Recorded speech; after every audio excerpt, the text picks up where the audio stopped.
Shareholder or stakeholder value. I've heard many people say that the role of corporations is to create stakeholder value rather than shareholder value. By stakeholder value, they mean that the role of corporations is to improve the fortunes of the company's shareholders, customers, and employees alike. But there are a few things wrong with this either-or question.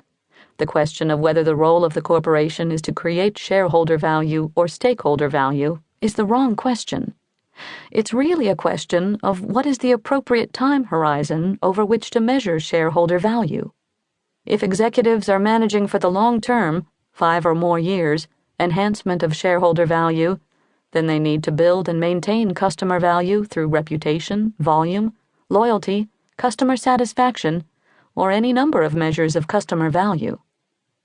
And if executives are managing for long-term shareholder value, then they also need to create and maintain an excellent employment brand, as indicated by such measures as employee engagement and retention of the workforce. Trashing customer and employee value in the short run may temporarily lead to improvements in the bottom line, but ultimately won't do anything to enhance the value of the enterprise for shareholders in the long run. So it all still comes back to long-term shareholder value. Those who believe that long-term shareholder value is not a good all-encompassing measure also believe that shareholder value is created at the expense of customers, employees, and communities. However, this is not true. Before I started Ferracone Advisors, the firm that led the research in this book, my predecessor company, SCA Consulting, which we sold to Mercer in 2001, conducted a study on the impact of high versus low shareholder value creation on customer, employee, and community welfare. The study showed that high shareholder return companies not only had more contented shareholders, but also had more satisfied customers, paid more to their employees, and paid more taxes.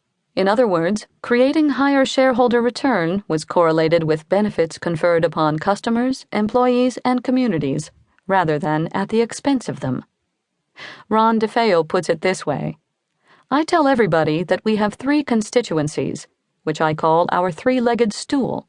We have our customers, our team members, and our stakeholders, which include shareholders, banks, suppliers, and debt holders. It's our job to keep all 3 of these constituencies in balance.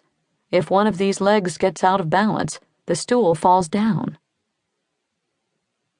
TSR over time. Given that customers and employees generally benefit along with shareholders, not in opposition to them, and given that companies must pay attention to customer and employee value as a means to achieving long-term returns for shareholders, I am a proponent of using TSR, or stock price performance, as an indicator of long-term success.